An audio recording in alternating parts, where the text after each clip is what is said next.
ceremonial at East.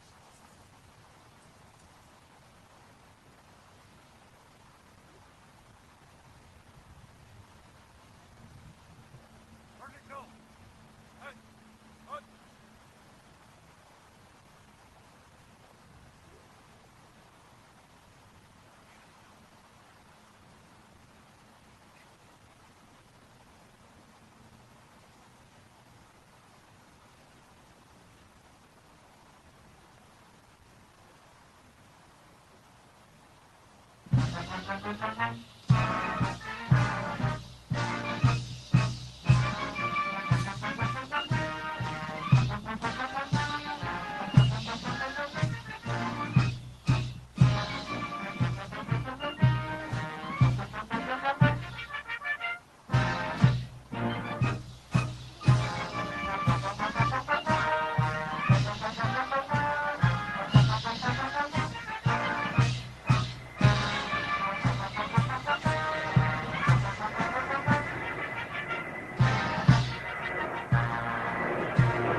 Stand by.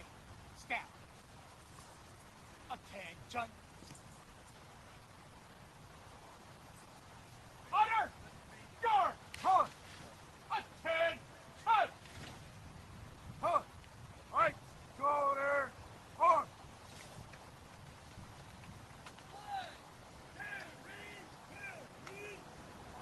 Where'd it go? Hey, hunt. Hunt, ready, hunt!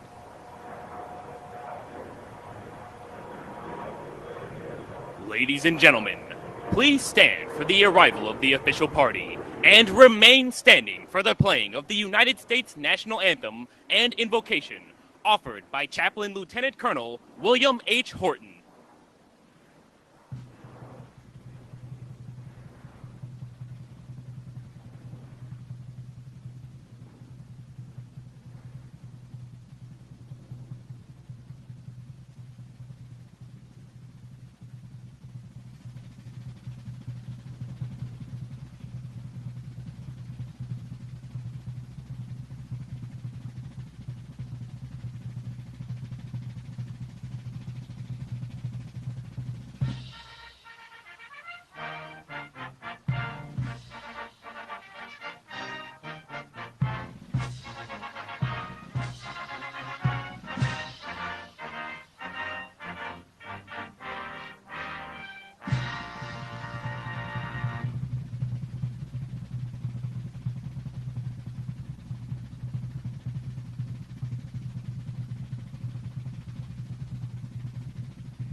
the reviewing stand.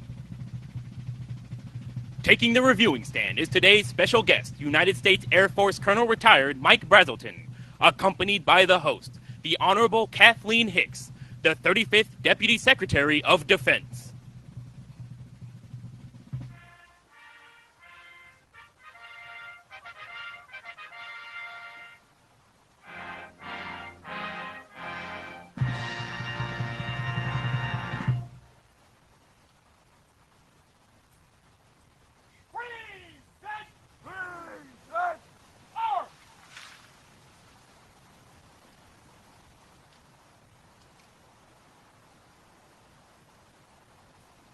Staff, present arms.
Staff, order.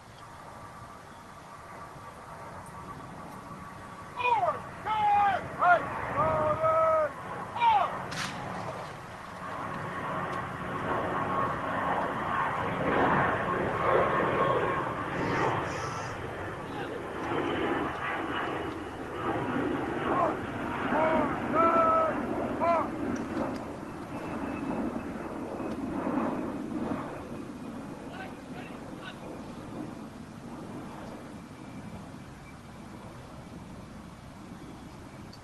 Hut! Ready! Hut! Ladies and gentlemen, Chaplain Lieutenant Colonel William Horton. Let us pray. Almighty and gracious loving God, we turn to you on this day to recall and honor our celebrated and at times forgotten heroes, the courageous men and the women who've fallen or been lost in combat defending our nation's belief in the right to life, liberty, and the pursuit of happiness. We honor and pray for our prisoners of war, for they've experienced the horror, the devastation, the pain, and the agony of captivity. We also stand in solidarity with those who wait, not ever really knowing the fate of their loved ones. Thank you for the many organizations and the people who continue the efforts to account for all of our missing service members and civilians. We also pray for those who continue to face armed conflict today, that they would also know the hope and the honor of serving our nation's true colors. May our nation never forget the selfless service, dedication to duty, and the loyalty of our service members, civilians, and their families. May we never allow the sacrifices of those who've gone before us to be forgotten or lost in time. Unite us in our gratitude for your many blessings and in our mission to proclaim freedom and for the captives and for the release from the darkness for those in prison. In your precious and holy name I pray. Amen.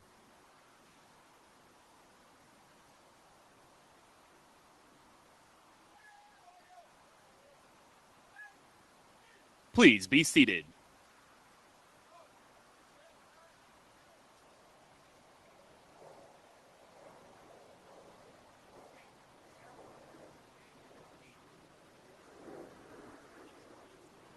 Ladies and gentlemen, the Honorable Kathleen Hicks.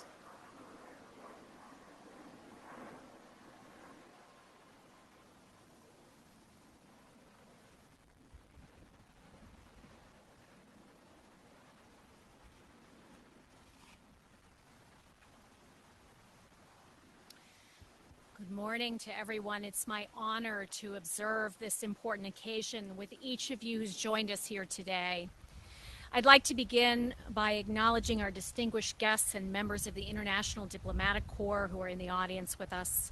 This includes the U.S. Ambassador to Vietnam, Mark Napper, who is just back from Hanoi, where he helped shepherd an historic visit by President Biden. For the past 50 years, the United States and Vietnam have worked together to account for Americans missing from the Vietnam War, beginning with the return of 591 prisoners of war.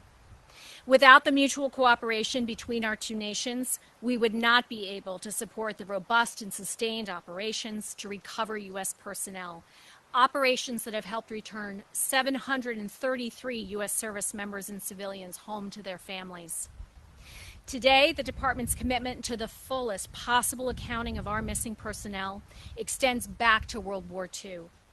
Since the end of the Vietnam War, the Defense POW MIA Accounting Agency and its predecessors have managed the recovery, identification, and return of thousands of our missing personnel to their families who have long sought answers. Sustaining these operations is no small task. It takes cooperation on a global scale, and we are grateful for the 45 nations who partner with us on this mission to search for and recover our missing from theaters around the world. That's why we're so fortunate to be joined today by ambassadors and defense attachés from nations who collaborate on these efforts. This effort also includes supportive private individuals and groups, and I want to acknowledge all of you here today who are representing those. Folks like retired Marine Corps Sergeant Major Justin Luhu, an Iraq War veteran and Navy Cross recipient who last year completed a 3,365-mile walk from Boston, Massachusetts to Newport, Oregon to raise awareness about DPAA's mission. And just today, this morning, he completed a 270-mile march from Bedford, Virginia, right here to this parade field. So thank you to Sergeant Major Luhu for your efforts to help find your comrades in arms. And finally, and most importantly, I'd like to recognize the families of the missing. We know that enduring the grief and uncertainty throughout the years is difficult. Please know that your missing family members are not forgotten. The DPAA works tirelessly to find answers for you year in and year out. And each year, we gather on this National POW MIA Recognition Day to assure you that we remember them and that we will not give up on our mission to account for them. So thank you for being here and for keeping the faith. Already this year, DPAA has accounted for 123 missing personnel. Members like Army Air Corps 2nd Lieutenant Fred Brewer of North Carolina. During World War II, Lieutenant Brewer was part of the esteemed African-American fighter pilot unit known as the Tuskegee Airmen. More than 7 decades ago, Brewer departed Ramitelli Air Base in Italy to escort bombers to their targets in Germany. On the way, his bomber group encountered heavy clouds. Lieutenant Brewer attempted a steep rise above them, but his engine stalled, causing his plane to crash. Until last month, he was one of the 26 Tuskegee Airmen whose whereabouts were unknown. A rosette will now be placed next to his name on the tablets of the missing at the Florence American Cemetery to indicate that he has been accounted for. Today, we are honored to have his cousin, Brenda Brewer, in the audience. Thank you for being here, Brenda. Can you stand, Brenda, if you're here? Thank you, Brenda, for being here. I hope that Lieutenant Brewer's recovery has brought some measure of peace to you and your family. Our success in our accounting missions would not be possible, as I said, without our partners across the globe.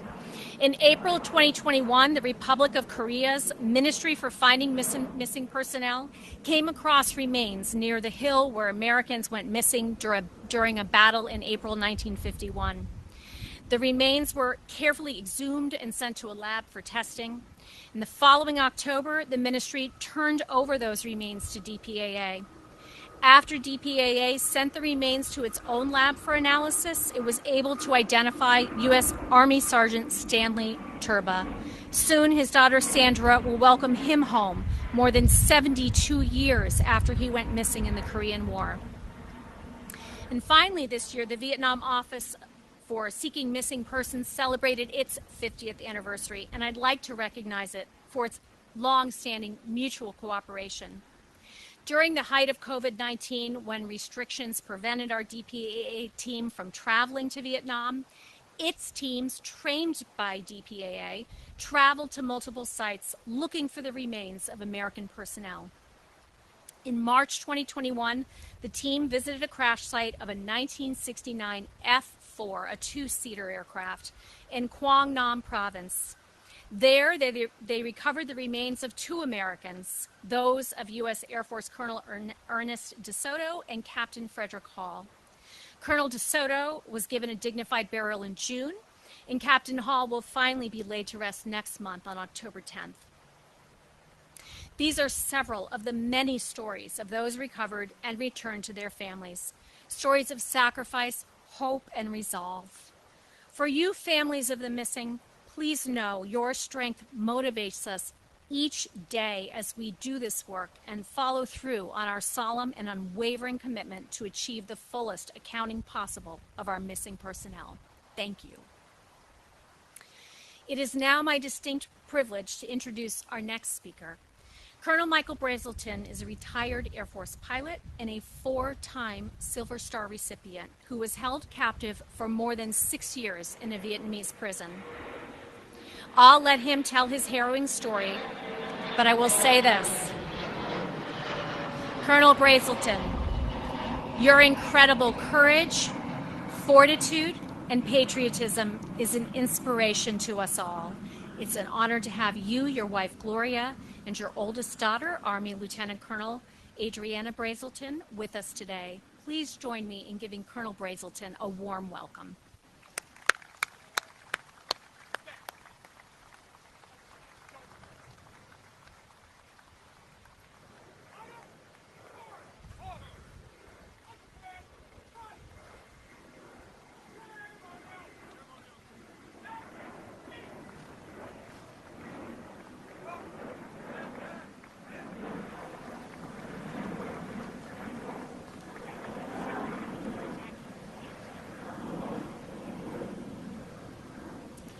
Good morning, everyone.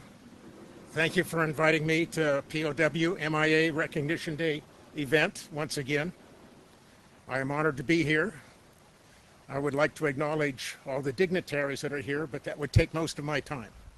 From the list of attendees, it seems just about everybody here is a distinguished guest and devoted to our common cause. The first day after I was shot down and captured, I was sent to a prison called the Zoo on the outskirts of Hanoi. I was put in isolation in a building we called the office. Until you get used to being solo, confinement is a devastating for the mind. However, within a day or so, I realized there were other Americans in the office with me. By counting dishes, I surmised that there were 6 of us there. I had a compulsion to contact them, probably because I was anxious for companionship and I didn't want to be so alone. I shared a wall with one cell and I tapped the wall to get the prisoner's attention. Over time, I learned his name. I tapped to another cell that was catty-corner to me and got the name of another POW. A few weeks later, a new American pilot was added. I contacted him by talking under the door.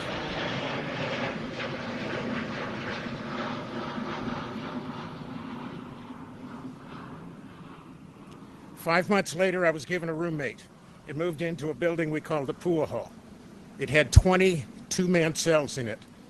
The two POWs on the other side of our back wall were old-timers who had been POWs for a year and a half. By tapping, they filled us in on the rules of engagement set up by senior POWs before they were removed from the general population. The major directive, of course, was to follow the code of conduct. But the second was to collect names. For us, it was vitally important to learn the names of every POW who was in the system and know where they were located. If anything were to happen to me, there would be people who knew I was a POW and would probably know how I perished. As it turned out, Seaman Doug Hegdel, a few years later, an early releasee, had memorized more than 250 POW names and repeated them to the authorities back home and to the families. It was the first news my parents and sisters had that confirmed that I was alive. Whenever the Vietnamese authorities moved us around, which wasn't often, our primary job was to figure out where everybody was, determine if anybody was missing, perhaps taken to another camp, and identify any new prisoners in the camp. We did this by tapping, by note drops, by flashing from building to building, and the use of a hand code. In addition to just learning the names, we could keep track of POW's health, pass on information learned in interrogations, disperse guidance received from senior ranking officers in dealing with the prison officials and guards, and get information from home that might not be available to POWs in general.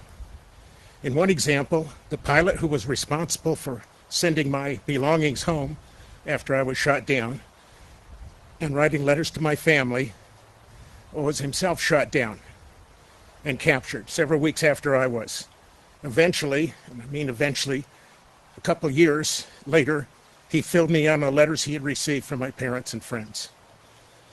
Basically, we were accounting for our friends, which is essentially what DPAA is doing on a much grander scale.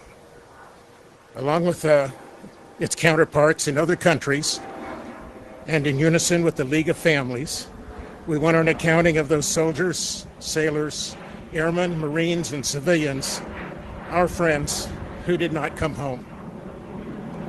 In some cases, the remains can be recovered, which provides a great deal of closure to the families. In the saddest of these cases, there are no remains to be found. For the past 35 years, the United States and Vietnam, two nations that were once adversaries, have worked together to account for the missing of both nations. It is this cooperation that has drawn our nations closer together and helped heal the legacies of war. The parents for the unaccounted for have, for the most part, passed on. Their brothers and sisters are my age, in their 70s and 80s. Their children are in their 50s and 60s. But still, at the very least, they want to know what happened to their loved one. I cannot think of a more noble mission to determine what happened to our missing compatriots than to bring their remains home if possible, or to provide information on when, where, and how unrecoverable friends met their fate. A few weeks ago, close to last Memorial Day, Gloria and I were attending a music salon at the home of a good friend of ours. At the beginning of the program, he made a few remarks about the significance of the day. He also mentioned to a gathering of about 50 people that I had been a POW for almost 7 years. To my surprise and embarrassment, everybody stood and applauded. I turned to the lady next to me, a stranger, and said, "I can't believe that the POWs are still regarded so highly more than 50 years after the war." The lady turned to me and said, "Some things should never be forgotten." Likewise, our friends from World War II, Korea, Vietnam, and the Mideast, who did not come home, should never be forgotten by their countrymen and women. We should always work to the fullest possible accounting of our missing. The observance of National POW MIA Recognition Day and the mission of Defense POW MIA Accounting Agency shows that they have not been forgotten. Thank you.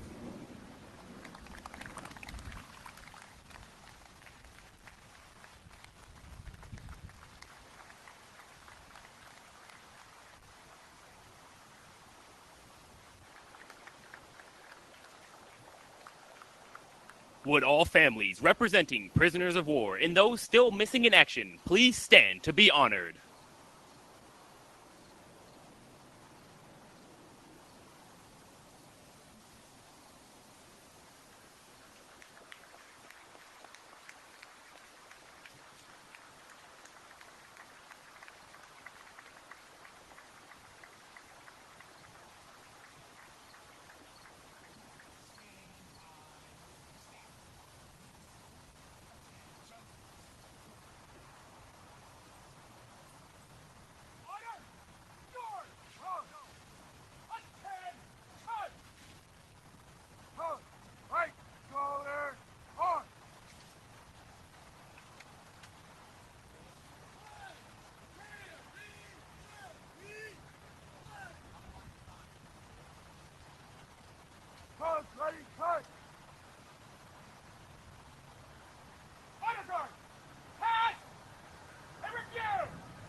At this time, please stand as the United States Army Band plays the Joint Service Medley.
Ladies and gentlemen, please direct your attention skyward for a flyover honoring America's prisoners of war and missing in action.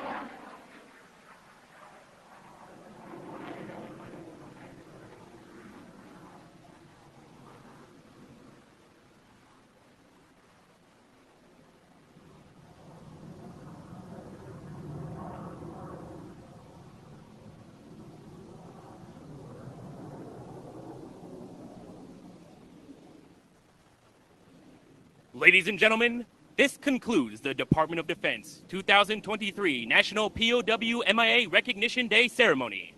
Thank you for attending and enjoy the rest of your day.